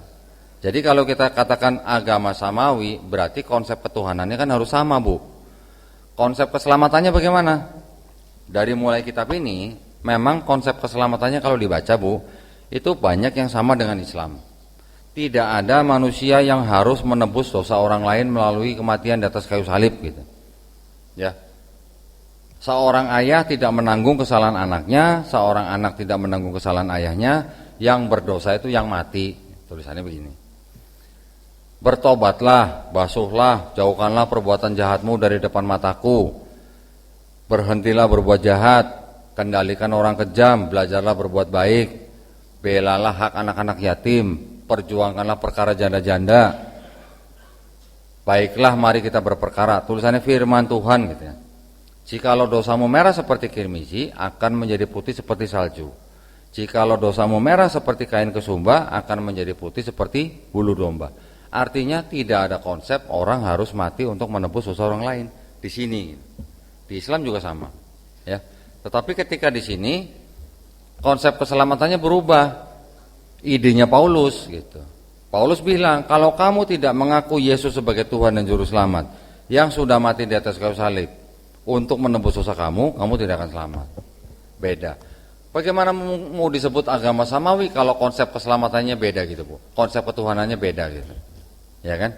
Nanti konsep nabinya juga begitu. Walaupun di sini juga masih ada pesan Tuhan, tetapi orang Yahudi tidak menerima Nabi Muhammad SAW sebagai nabi mereka. Kenapa mereka tidak menerima? Karena dianggap Nabi Muhammad SAW tidak berasal dari bangsa mereka. Tapi mereka mengakui Nabi Muhammad sebagai nabi. Mereka bilang Nabi Muhammad SAW itu seorang nabi, tapi untuk bangsa lain, bukan untuk bangsa kami gitu. Bilangnya begitu. Ya. Dan kalau kita melihat konsep pewahyuannya, kitab ini, Bu, walaupun banyak kesamaan dengan Quran, tidak bisa dianggap ini sebagai murni wahyu dari Tuhan gitu. Ya, karena sejarah dan penulisannya kita sudah tahu semua lah. Siapa yang menulis, sumber kisahnya dari mana aja. Contoh misalnya, di dalam kitab ini ada yang disebut dengan kelompok kitab Taurat. Ya. Kelompok kitab Taurat itu ada 5 buku, Bu. Kejadian, Keluaran, Imamat, Bilangan, Ulangan. Ya, nggak usah dihafalin, Bu ya. 5 kitab Musa ini yang oleh orang Yahudi dianggap sebagai Taurat, ini sumber kisahnya ada 4 mazhab, Bu. 4 sekolah cerita. Ya. 4 mazhab punya sumber kisah masuk ke dalam 5 kitab Musa. Bagaimana? Berarti banyak kontradiksinya. Apakah bisa disebut sebagai agama samawi kalau kitabnya banyak kontradiksi, Bu? Nah, itu yang kita harus pelajari, bandingkan satu persatu dengan parameter yang jelas sehingga bisa nggak disebut sebagai agama samawi. Itu ya, Bu ya. Mudah-mudahan menjawab pertanyaan, Bu. Silakan yang lain. Waduh, ini dulu nih Pak, ini Pak siapa Pak? Pak Yani. Assalamualaikum warahmatullahi wabarakatuh. Pertama-tama saya ucapkan terima kasih atas kesempatan ini kok, kesempatan berharga. Jujur saya salah satu penggemar berat Pak Dondi, saya sering lihat di Facebook dan di Instagram. Alhamdulillah. Ya, fotonya udah tadi, tanda tangan belum? Tadi seperti ngobrol di depan di gerbang kok. Jadi untuk topik ini memang mengenai seputar samawi dan juga agama samawi dan juga mengenai kristologi. Tapi mungkin tadi saya sampaikan, mohon izin pertanyaan saya agak menyimpang sedikit. Tapi saya coba nih olah pertanyaan saya mendekati yang topik hari ini begitu, kajian hari ini. Yaitu kekhawatiran saya pribadi karena lingkungan tempat kerja saya dulu ini terjadi betulan dan dia cukup aktif, yaitu lebih kepada ateisme dibandingkan kristenisasi begitu. Yeah. Kelihatannya dengan perkembangan teknologi AI, nah jadi orang sekarang bisa bertameng pada sains dan penelitian ilmiah gitu ya. Dan mereka sudah tidak malu-malu. Padahal kita bangsa Indonesia juga sudah sepakat dengan Pancasila, sila pertama ketuhanan yang Maha Esa. Dengan tokoh-tokoh dulu agama termasuk dari NU Muhammadiyah menghilangkan, malah bagi penganutnya masing-masing itu dihilangkan dengan kesadaran yang sangat untuk membangun bangsa Indonesia ini. Tetapi sekarang kok mereka ini banyak terang-terangan begitu kok untuk mengajak bahwa Tuhan itu tidak ada, Quran itu karangan manusia. Mungkin yang kok cerita tadi mungkin mereka mengacunya begitu. Jadi banyak di Taurat, Injil ataupun Zabur banyak turun tangan manusia yang mengarang. Jadi mungkin dari galangan mereka menganggapnya seperti itu. Kalau kita dari kaum muslimin kan menganggap memang Tuhan itu, Al-Quran itu memang asli wahyu Allah, tidak ada campur tangan. Dan juga ada tuduhan mereka bahwa Quran itu sanduran dari beberapa kitab suci agama lain. Dan memang ada, tapi kan kita bisa menjawabnya itu bukan begitu, justru kita menyempurnakan dari semua rasul-rasul dan nabi-nabi yang ada dan kitab yang ada. Jadi mungkin pertanyaan saya tadi saya coba arahkan ke kristologi dan juga dengan apa tadi Samawi, bagaimana kok mungkin punya pengalaman juga berhadapan dengan orang ateis dan juga bagaimana kita bisa menangkal. Karena anak kita kan sekarang berkembang dengan dunia internet yang sangat mudah diakses gitu ya. Jadi kekhawatiran saya di situ justru di ateisme. Jadi karena sains dan penelitian banyak. Terima kasih. Assalamualaikum warahmatullahi wabarakatuh. Baik, alhamdulillah. Ya, betul sekali Pak. Bahwa sekarang ada kecenderungan, tapi sebenarnya bukan cuma ateis saja Pak yang berbahaya buat kita ya. Selain ateis juga liberalisme juga berbahaya Pak. Itu sangat berbahaya buat kita, liberalisme ya. Jadi memang umat Islam memang harus bisa menangkal serangan dari luar, juga harus bisa meredam serangan dari dalam Pak. Yang mengaku orang Islam juga sekarang banyak yang menggerogoti Islam dari dalam, khususnya dari kalangan liberal gitu. Ngakunya Islam Pak, tapi mempermasalahkan Islam mereka sendiri gitu ya. Nah kalau untuk yang ateis, saya gini, ini saya cerita dulu Pak ya sebentar ya. Saya dulu pernah Pak berdebat dengan seorang ateis. Dia mempermasalahkan tentang Nabi Muhammad SAW yang Isra dari Masjidil Haram ke Baitul Maqdis, menunggang buruk katanya gitu kan. Dia mempermasalahkan itu gitu. Emang kamu percaya gitu? Ada kuda terbang gitu bilangnya. Istilah dia kuda terbang gitu ya. Terus sebelum saya menjawab itu, saya tanya gini dulu. Kan kamu ateis, ya. Kamu percaya dengan sains gak? Percaya. Ya maksudnya mengikuti sains gitulah. Kamu tahu nggak kalau besi yang ada di permukaan bumi ini, yang kita pakai, yang kita ekspor dari permukaan bumi itu asalnya bukan dari bumi? Ya benar tahu, itu semua dari luar angkasa, bukan berasal dari bumi gitu. Itu asalnya dari benda-benda langit yang jatuh ketika bumi baru terbentuk gitu kan. Oke. Terus kalau kamu percaya itu besi tidak berasal dari bumi, tapi hal itu sudah dikatakan di dalam Quran 1500 tahun yang lalu. Gimana menurut kamu? Nggak bisa jawab Pak. Dari mana Nabi Muhammad SAW tahu gitu bahwa besi itu tidak berasal dari bumi gitu? Ada di Quran surat Al-Hadid ayat 25 gitu. Gimana pendapat kamu? Dia nggak bisa jawab. Akhirnya balik lagi. Tapi kamu masih percaya Nabi kamu naik kuda terbang gitu katanya. Ya kalau udah begitu kan berarti udah orang circle argumen berarti kan ya. Dia tidak menerima yang kenyataan fakta sebenarnya dalam sains, tapi dia hanya mencari-cari alasan yang goib gitu Pak. Yang masalah goib kan kita tidak bisa buktikan dengan sains gitu, belum bisa buktikan. Isra dan Mi'raj itu belum bisa dibuktikan dengan sains sampai sekarang gitu. Ilmu pengetahuan manusia sendiri mungkin baru belajar kecepatan cahaya paling baru kurang lebih 300.000 km per detik gitu. Itu paling baru hanya sebagai petunjuk awal bagaimana Nabi diperjalankan gitulah. Tapi bagaimana mekanismenya, caranya Nabi bisa melewati suatu kecepatan yang sangat tinggi yang mungkin fisik manusia tidak bisa menahan, itu wallahu alam, itu adalah rahasia Allah Subhanahu wa taala. Nah, untuk ateis memang yang harus kita bendung itu ya kita harus bisa melindungi anak-anak kita, Pak. Ya. Pernah juga saya berdialog dengan orang ateis, saya bilang, kan ateis tidak percaya ada Tuhan nih. Kita umat Islam percaya ada Tuhan. Sekarang saya cuma pengen nanya begini. Oke, orang yang ateis tidak percaya Tuhan, kita percaya Tuhan, kita beribadah. Ketika orang Islam mati, ternyata Tuhan tidak ada. Kita rugi nggak? Kita udah beribadah, udah sholat, ternyata setelah mati Tuhan tidak ada. Kita rugi nggak, Bu? Enggak rugi. Ya rugi apalah. Paling rugi waktu sholat, tapi padahal sholat itu kan juga bermanfaat buat kita. Puasa juga bermanfaat buat kita. Zakat juga bermanfaat buat kita dan orang lain gitu istilahnya. Tapi ketika kita mati, ternyata Tuhan tidak ada. Ya nggak rugi-rugi amat lah, nggak ada ruginya lah.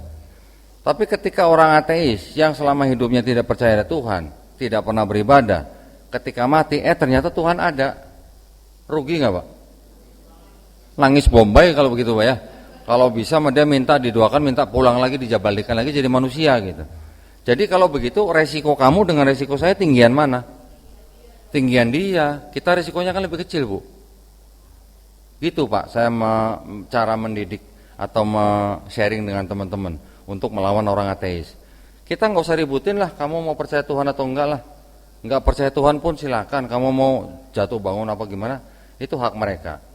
Tapi kita harus bisa membentengi akidah kita dengan pemikiran-pemikiran yang begitu Pak, yang simpel dan logis, yang paling tidak bisa membuat kita tenang gitu. Oh ya, ya sudahlah, biarinlah. Saya sholat aja tiap hari lah. Saya mau zakat tetaplah, puasalah. Toh itu bermanfaat buat saya. Kita pelajarin misalnya. Toh nanti kalau kita mati Tuhan gak ada, ya sudah, kita nggak rugi. Tapi mereka akan pasti jauh lebih rugi. Gitu ya Pak ya. Insya Allah Pak, silakan. Itu tadi itu jadi pertanyaannya Bu. Oh iya, terakhir mungkin Indra Rabi, kita lihat belakang dulu. Ya, belakang. Tadi dia udah duluan. Mohon maaf.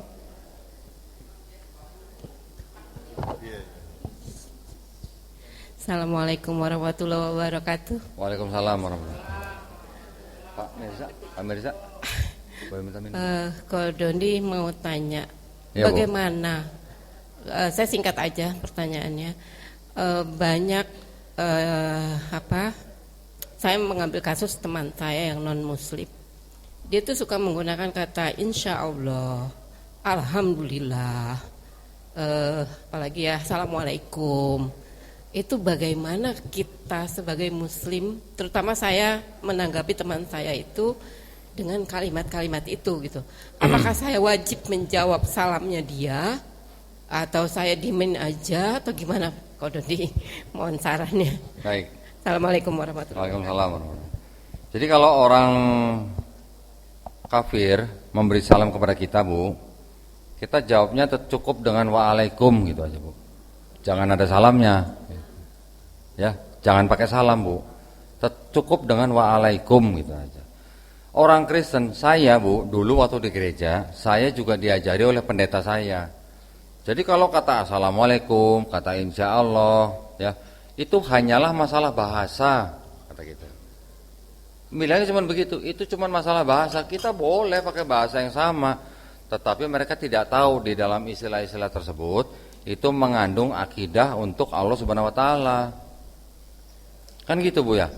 Kalau kata alhamdulillah itu yang disebut dengan lillah itu untuk siapa Bu?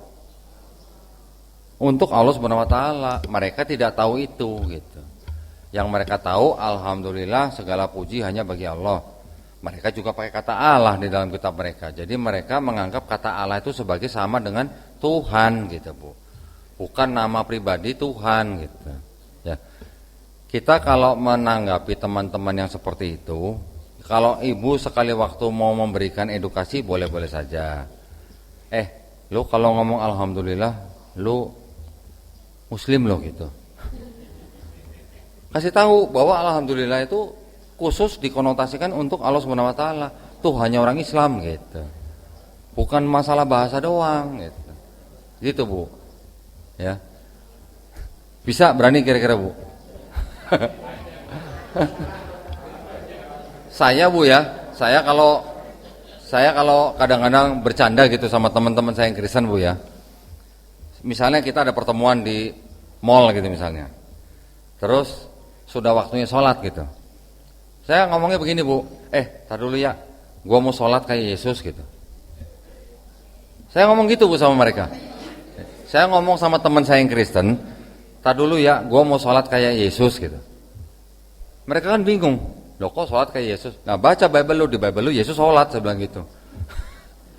Baca di Bible mereka, Yesus sholat, sholatnya gimana? Sujud. Gitu. Ada di Matius 26:39. Dan nabi-nabi sebelum Yesus semuanya sujud Bu. Jadi kadang-kadang dengan hal-hal seperti itu yang kita lakukan, seperti tadi yang Ibu tanya tanya ya, Yesus jenazah dikafanin, umat Islam dikafanin, berarti Yesus Muslim atau bukan? Nah memang begitu. Jadi yang disempurnakan oleh Islam itu adalah syariatnya, bukan akidahnya. Ya. Kalau syariat itu kan yang kita lakukan sekarang mirip semua dengan apa yang tertulis di kitab mereka. Istilahnya kita ngikutin sunnah Yesus di Bible gitu lah. sunah Yesus gitu bilangnya ya. Tetapi kan yang kita lakukan sekarang itu kan walaupun sama tapi kan sudah disempurnakan dengan syariatnya Quran dan sunnah gitu. Jadi jangan malu-malu Bu kalau mereka mencoba menyamakan istilah kita dengan istilah mereka. Kita juga jangan sungkan-sungkan.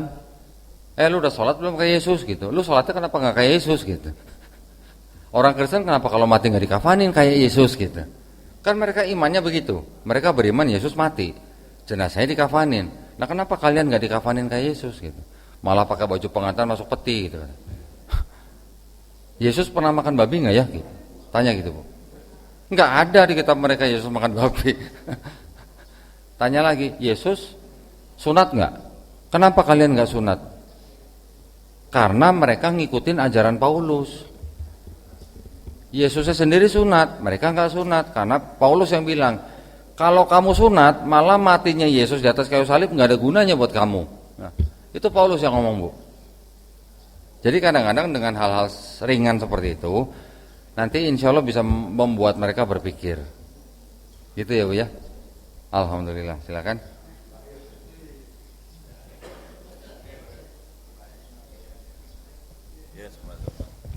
Ini terakhir Pak Ustadz, lewat setengah jam.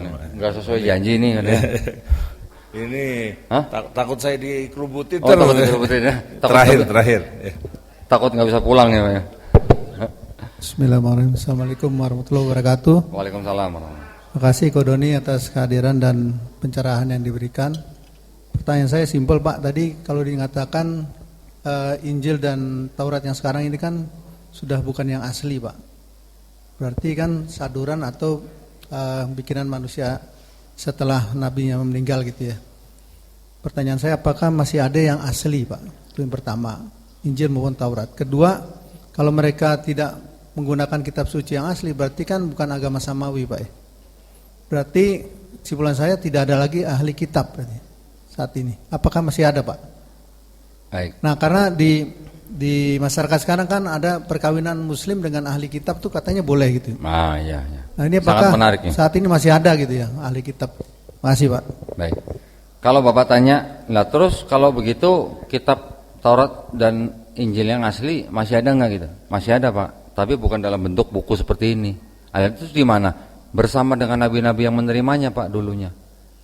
Ketika nabi-nabi yang menerima kitab wahyu itu yang disebut dengan kitab Taurat, kitab Zabur, kitab Injil, nabi-nabinya sudah meninggal atau sudah diangkat, ya sudah ikut bersama dengan mereka. Terus kitab aslinya mana? Ya bersama mereka, bukan berarti dalam bentuk buku gitu Pak. Jadi seperti tadi saya jelaskan, kitab itu dalam bahasa Quran Pak ya, artinya bahasa Arab yang konteksnya konteks dalam Quran. Kitab itu artinya bisa wahyu yang ditulis, tapi bisa juga artinya hukum, ketetapan, perintah, aturan dari Allah Subhanahu Wa Taala untuk suatu kaum tertentu pada zaman itu gitu Pak.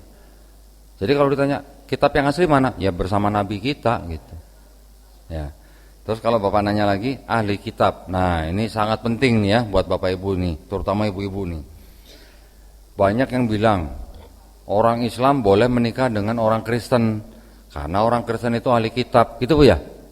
Dengar sering gitu kan? Pertanyaan kita sekarang begini, yang disebut dengan ahli kitab itu apa? Ahli kitab itu kan berarti orang-orang atau kaum yang pernah diberikan kitab sebelumnya. Kan begitu Pak ya? Kalau kita baca Quran, yang disebut dengan ahli kitab ini kan berarti kan siapa? Bani Israel. Selain itu ada nggak Pak? Nggak ada kan, cuma Bani Israel aja. Bani Israel itu yang menerima kitab sebelumnya apa? Taurat, Zabur, dan Injil. Sekarang orang Kristen itu keturunan Bani Israel atau bukan Pak? Hah? Bukan. Nah terus kalau bukan, kenapa disebut ahli kitab gitu maksud saya? Maksud saya gitu Pak.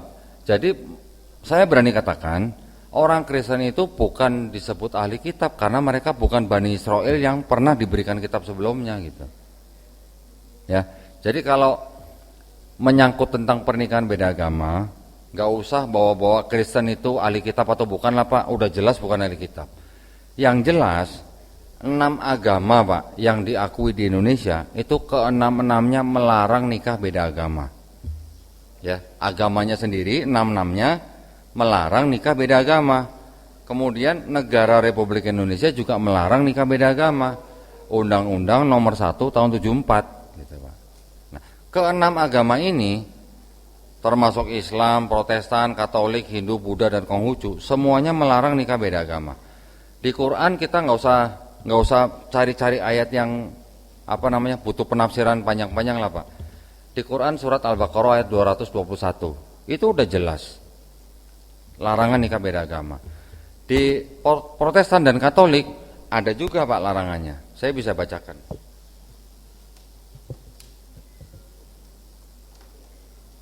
Ada di 2 Korintus. Nah, nanti kalau ibu-ibu misalnya yang punya temen gitu ya, masalah nikah beda agama, ibu bisa kasih ayat ini. 2 Korintus 6 ayat 14. Janganlah kamu merupakan pasangan yang tidak seimbang dengan orang-orang yang tidak percaya. Sebab persamaan apakah terdapat antara kebenaran dan kedurhakaan? Atau bagaimanakah terang dapat bersatu dengan gelap? Ya, ini 2 Korintus 6:14 di kitabnya Protestan dan Katolik. Nah, sekarang kalau kita baca tafsirnya, Kristen juga punya tafsir, Bu. Ya, mereka juga punya tafsir.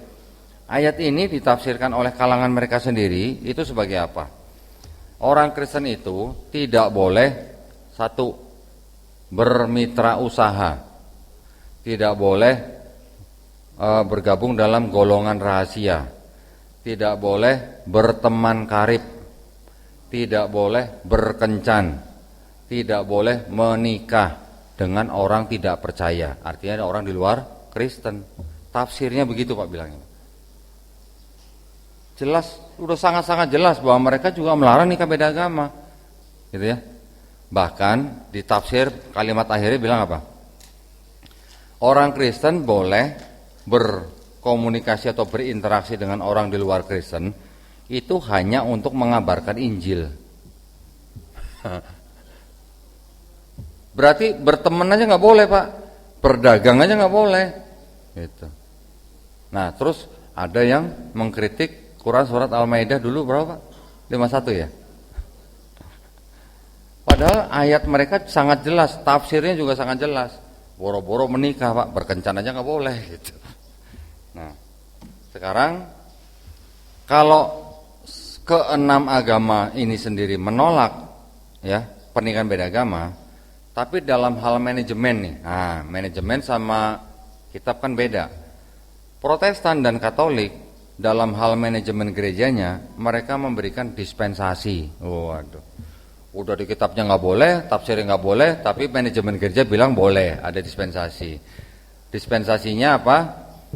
Yang Kristen dan yang bukan Kristen itu mereka harus membuat surat pernyataan. Yang Kristen harus tetap Kristen. Anak-anak yang nanti dilahirkan harus masuk Kristen.